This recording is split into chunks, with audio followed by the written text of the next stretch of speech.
Tá, vamos lá. Que ele fez do meu livro, cita, por exemplo, a Escola de Budapeste, né? Até como uma ausência.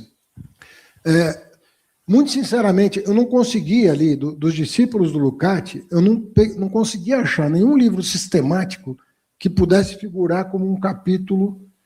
E, de certa maneira, o Rudolf Barrow está no livro como uma espécie de pano de fundo, porque ele inspirou muito alguns dos discípulos do Lukács, como o Vaida, por exemplo, o Mirai Vaida, por exemplo, que escreveu coisas assim um pouco inspiradas no Rudolf Barrow. Mas eu estou falando da Escola de Budapeste porque, no que diz respeito a essa problemática, ela tem bem menos a oferecer do que os autores que eu acabei julgando oportuno considerar. Embora eu acredite que, para responder a tua pergunta sobre política, por incrível que pareça... Só um momento, o Pablo disse, o Celso mexeu no vespeiro, vai ganhar resposta, vai ganhar vídeo resposta, disse o Pablo, né? Tá errado o que o Pablo disse, mexeu no cupinzal, vespeiro não, cupinzal.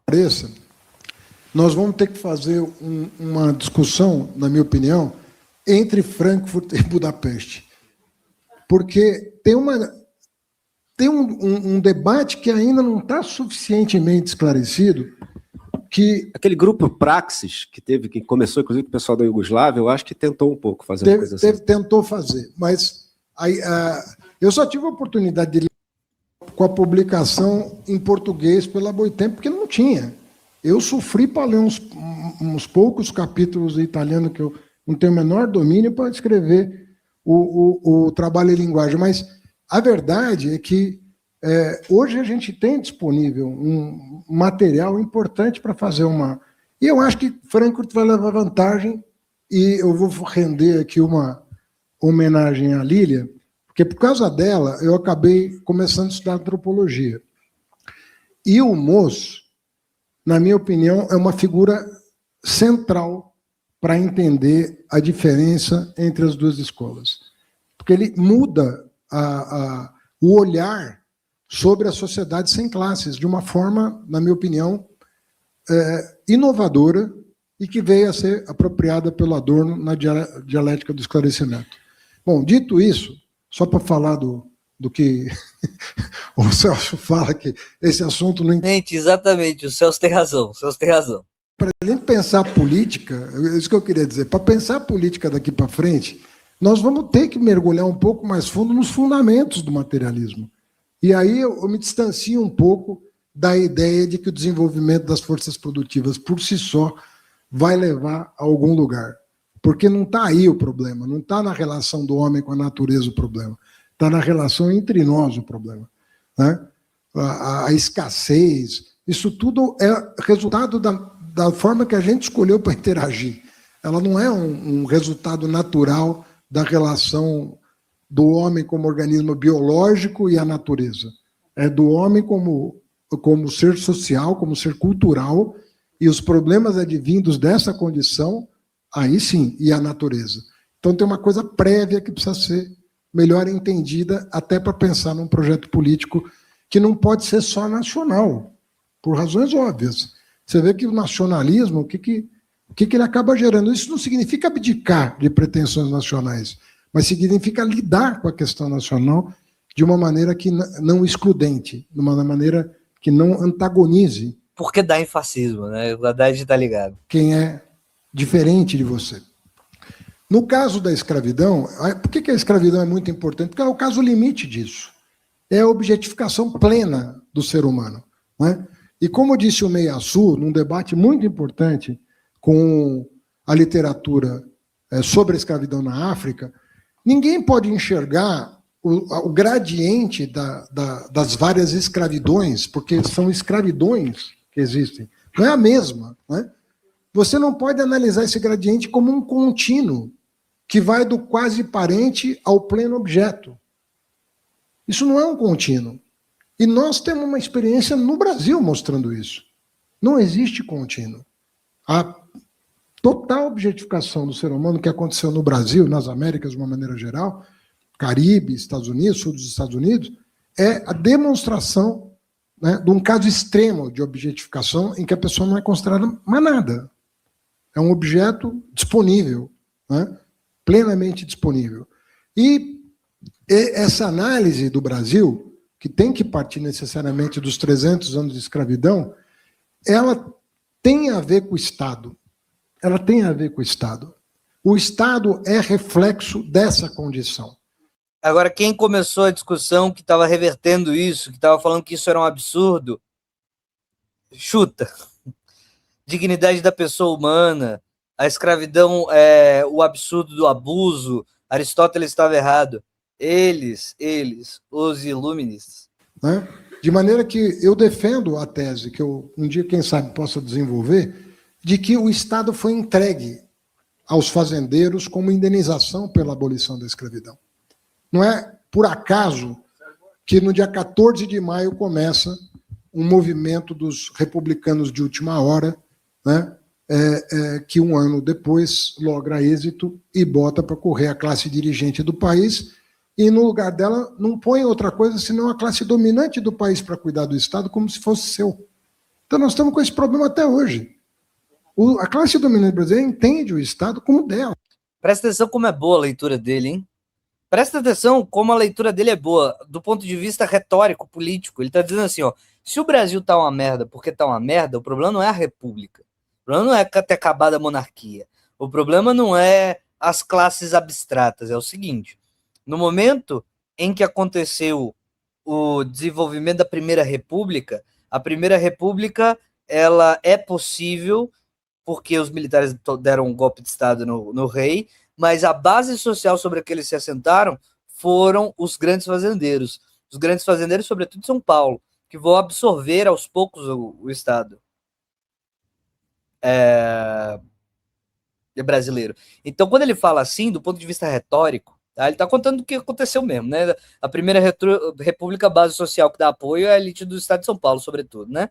E Minas Gerais, só que Minas Gerais menos. É até a ruptura com São Paulo que gera o problema todo. Mas veja, quando ele fala assim, ele tá colocando na conta do agronegócio de hoje, do ponto de vista retórico. São os descendentes do agronegócio de hoje. Aí, ao invés de você atacar os positivistas, ao invés de você atacar Rui Barbosa, ao invés de você atacar a República, ele tá mirando no problema, não é a cultura brasileira, não é o funk, não é, sabe? Não é nada disso. Onde que ele tá atacando? Na base econômica brasileira atual, o agronegócio. Certo? Se tem uma elite que está fazendo merda desde a Primeira República, é o agronegócio, tá? É o agronegócio, tá? É o agronegócio. Ele sabe o que ele está fazendo, né? Então, qual é a primeira força lá? A oligarquia do café com leite, desde a Primeira República. Então, os grandes proprietários de terra, daquela época, é claro, não são os mesmos que hoje. Alguns deles são direto, é a mesma linhagem, né? É filho, neto e etc. Alguns são a mesma linhagem, mas ele simbolicamente está conectando as coisas, né? Ele está conectando as coisas simbolicamente. Ele está dizendo, se tem um problema do atraso da nossa república, é o atraso da elite produtora agrária, que é a mesma atual, que é a mesma elite atual, do ponto de vista da estrutura econômica. Então, é um caiado da vida, né? E etc. A ideia... O cara sabe, né? Jogar, né? Não é uma coisa nossa, é uma coisa dela. Então, se pinta aí um metalúrgico achando que pode... É confusão na certa. É confusão.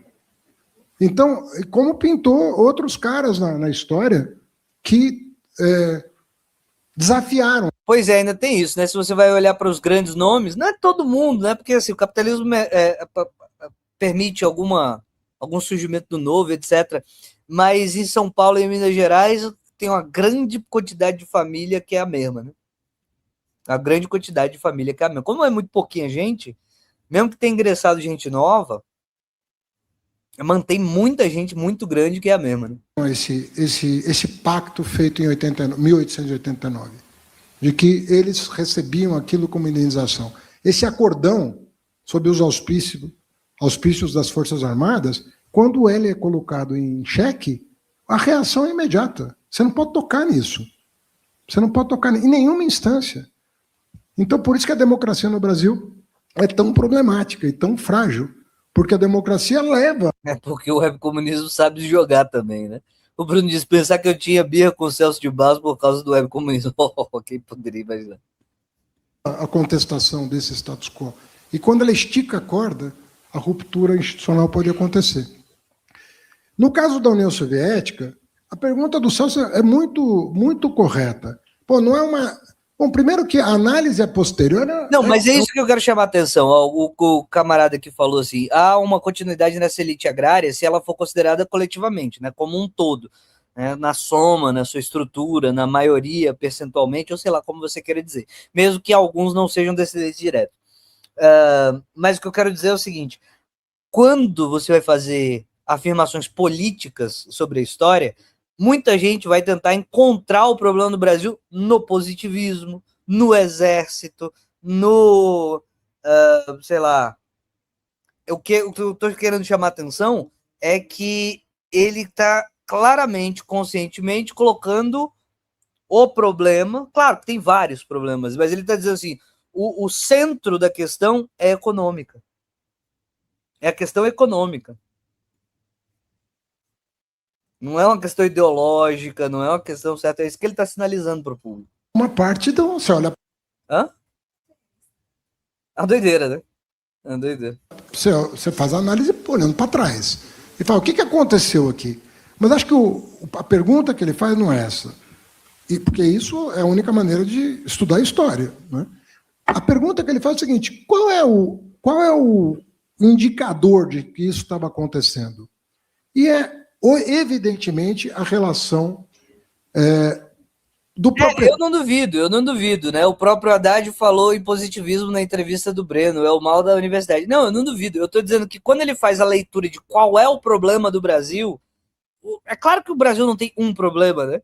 Ele tem 500 problemas, mas quando ele vai apontar o problema, tipo assim, o que define porque o Brasil está se dando mal, se é que todo mundo está dizendo que o Brasil está se dando mal, porque até isso é duvidável, né? Mas tudo bem.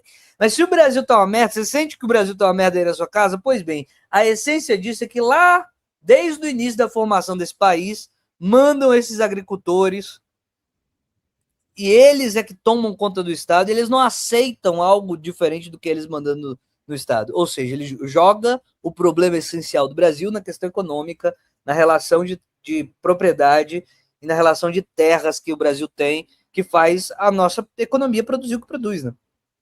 É isso. Neoliberal, sabor marxismo. Dos meios de produção, que era o Estado, com o proletariado. De fato, o que aconteceu nessas sociedades foi a negação da propriedade comunal, a negação da propriedade individual. Né? A propriedade ela foi sendo negada para dar lugar a uma propriedade de tipo capitalista. E aí entra a questão do fetiche da propriedade estatal. Em nenhum momento, a não ser em alguns textos do Engels, você não tem o fetiche da propriedade estatal como caminho de construção do socialismo. Tanto é que você teve propriedade estatal durante o regime militar. Texto do Engels tem mesmo. Militar aqui no Brasil, que inspirou, inclusive, a China.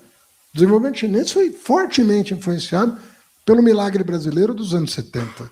Teve missão chinesa entendendo o que aconteceu aqui, como teve missão chinesa, como o belo livro da Isabella Weber mostra, no leste europeu, para entender o que deu errado lá.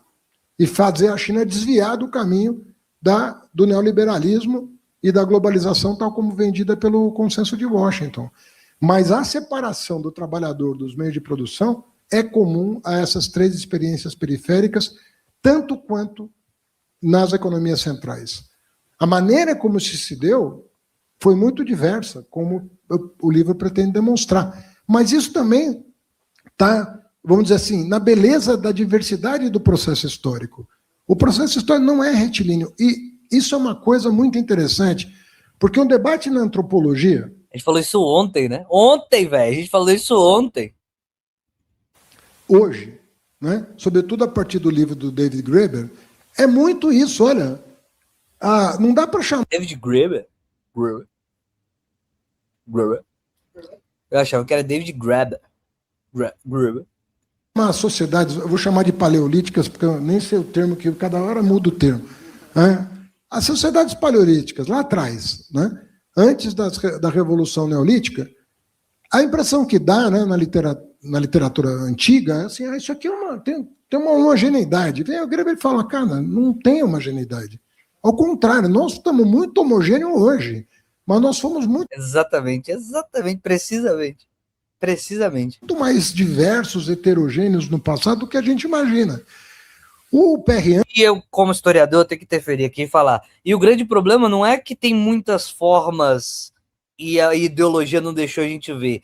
O que não deixa a gente ver é que não tem vestígio material. Então a gente não pode saber, a gente não tem os relatos. Então a gente não sabe exatamente o que acontecia. Por isso que ele não fala. Ele não fala porque não tem. Ele não fala porque a gente não tem dado. Né? Ele não tem informação, não tem como chegar. Eu não consigo saber o que estavam fazendo em Göbekli Tepe. A gente não consegue saber. A gente tem uns prédios lá, uns desenhos, pra que servia isso? Sei lá, porra. O que eu achei é uma pedra. Eu sei lá pra que servia a pedra. A pedra tem formato. Eu acho que é religioso. Possível. Diria até provável. Mas você sabe? Não sei. Não sei, ué. É a mesma coisa que o Stonehenge. Empilharam um monte de pedra lá pra quê? Sei lá, era relógio solar, era para ver as estrelas, era só para fazer ritual. Para que servia? Não sei. Por quê? Porque não tem texto nenhum, só tem as pedras. Não é que a gente não sabe porque a gente tem uma visão turvo ocidental, sei lá o quê. Ele não sabe que só tem as pedras, eu vou fazer o quê? Tudo que eu tentar chutar é chute. Só tem as pedras. Anderson, em grande medida, os livros clássicos do Perry mostram que aquela coisa, aquele etapismo, comunismo primitivo, escravismo, feudalismo, capitalismo, socialismo, aquilo não existe. Aquilo é uma simplificação barata do desenvolvimento histórico. Também as sociedades pré-capitalistas eram muito diversas. E ele mostra, no capítulo genial sobre modo asiático de produção, que se você comparar as sociedades islâmicas da Ásia com a China, que é na Ásia, não tem nada a ver uma coisa com a outra, e estava todo mundo ali, tudo sob o guarda-chuva de modo asiático de produção. Não é? Eu encomendei um livro aqui por recomendação do Matias Alencastro, que para não bastasse eu ser aluno do pai, agora eu sou aluno do filho também. Fiel filho. Um livro recém-publicado, chamado Despotismos Orientais, mostrando como também os despotismos não podem ser homogeneizados. Porque na Turquia é de um jeito, na Rússia foi de outro. Então, se a gente não entender que agora sim nós estamos, e aí o manifesto acertou na música, falou, é como se a gente pudesse dizer o seguinte, olha, eu não sei de tudo o que aconteceu no passado, mas pela dinâmica do capital, eu posso dizer tudo o que vai acontecer no futuro. Vai todo mundo ceder a esse modo de produção que é invencível do ponto de vista de desenvolvimento produtivo. Esse ensinamento, de meados do século XIX, ele se mostrou correto. Quer dizer, foi uma força invencível a acumulação de capital. Não foi uma coisa qualquer. A hora que você transformou trabalho em mercadoria, você botou para andar um negócio avassalador. E nós estamos vivendo há quase 200 anos sob esse processo, né, que sociólogos modernos chamam de aceleração, né? O Helmut Rosa, por exemplo, tem um livro só sobre aceleração. E essa coisa infernal, né? De aceleração, que vale né? Para tudo, para as relações pessoais, para as relações de consumo, para as relações de trabalho. Está todo mundo insatisfeito o tempo todo, produzindo cada vez mais. Então, é uma coisa angustiante o que o capitalismo está produzindo mesmo. Então, refletir sobre isso é uma necessidade humana, imperiosa. Quer dizer, como é que... Discutir Fernando, como é que a gente vai viver é uma coisa boa, né? Não deveria gerar tanto temor assim como gera. Vamos discutir como é que a gente vai se organizar? Espera aí, o que você está pensando? Quer dizer, quem é que está feliz, né? Agora, isso não significa repetir os erros, né, que já foram cometidos. Vamos pensar em novos erros. Então, pensando em novos, me concederam mais uma pergunta, vocês dois podem responder. O livro termina, falamos do meio, falamos do começo, e agora eu queria falar do final. O livro termina falando de capitalismo cognitivo e do tecnofeudalismo, juntando com a ideia de mundialização, que me parece uma ideia bastante antropológica, ao invés da globalização, ou seja, uma mundialização. Celso comentou aí do IA, né? Claro que você não pôde tratar disso aqui, mas fala um pouquinho mais dessa concentração de poder, agora tecnológico, e de concentração do poder do conhecimento, que é uma questão absolutamente atual no seu livro. Então, eu acabei, até por provocação do Ricardo Tepperman, eu acabei escrevendo, porque depois que foi publicado a teoria de classes, né, mencionada pelo Celso, tem uma literatura que parte traduzida para o português, parte não, mas que deveria, sobre capitalismo cognitivo, não é barra igual, e outra coisa, tecnofeudalismo. São duas escolas novas, um pouco, num caso, um pouco tributária da teoria da regulação, do Alietá e tudo mais, outra parte um pouco tributária da obra do Galbraith, dos anos 60, John Kenneth Galbraith, que recuperaram um debate antigo para falar o seguinte: onde nós estamos? O que é comum nas duas vertentes, assim, todos reconhecem que conhecimento, informação, virou o ativo que importa. Quer dizer, realmente como se todos fazem referência ao Calpolani, da grande transformação, e falam, nós estamos vivendo uma nova grande transformação, coisa que eu também defendia nos anos 90, por isso que eu peguei carona nessas teorias, porque eu falava, está acontecendo uma coisa nova que precisa ser entendida. Tem pessoas que fazem alguma aproximação com Marx dos Grundrisse, mas o Marx dos Grundrisse, como observou bem o David Harvey, ele fala do conhecimento que está no capital fixo. E essa turma está falando do conhecimento que está na cabeça de todos nós. Então tem uma sutileza aí. Por isso que a sutileza é que as pessoas não estão falando a mesma coisa e Marx não previu tudo no século XIX. Marx não fala propriamente em cognitariado, ou então pelo menos não fala como uma cisão dentro das classes não proprietárias. E esse pessoal vai explorar isso. O Tony Negri acaba dando uma outra formulação para isso. Ele percebe que não há homogeneidade e essas classes são multifacetadas. Ele percebe isso.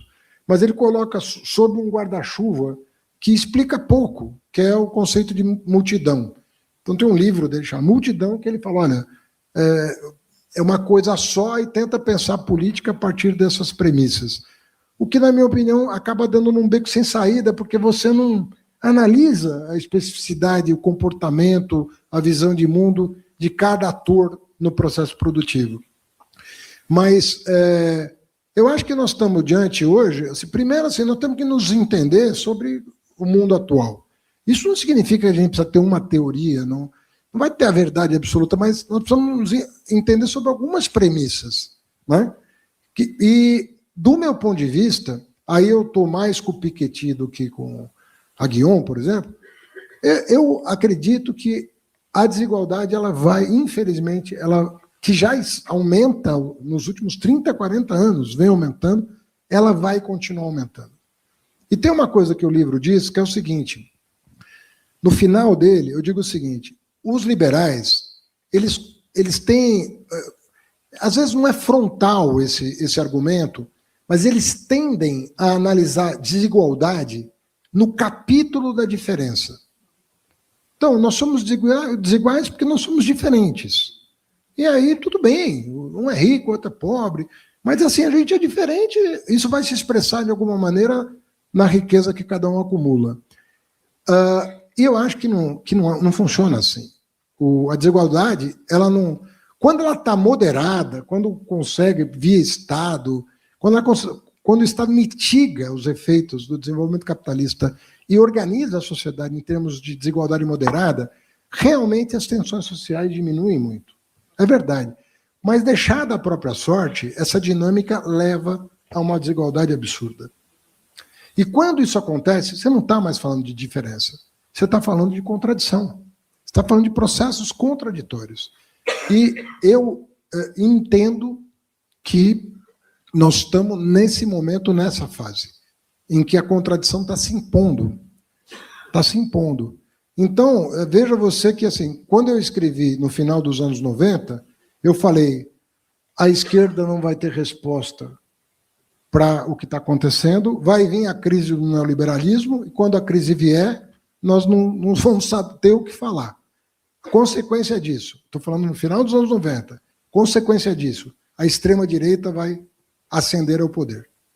Essa era a minha previsão no final dos anos 90. Aí o que querem dizer é o seguinte, e aí o Brasil continua... Aí a extrema-direita ascendeu porque o PT é neoliberal, porque o Haddad é neoliberal. Os caras são foda, né? Os caras são foda, né? Os caras são foda. Vai vir a crise do neoliberalismo e nós não vamos ter resposta para ela, a direita vai ascender. Por que esse livro é mais otimista? Porque a extrema-direita ascendeu. E eu não acredito que a humanidade vai ficar parada dentro disso. Então, é um otimismo mitigado de uma esperança de que a gente se mobilize contra a extrema-direita e faça alguma coisa de útil com as nossas vidas para viver melhor.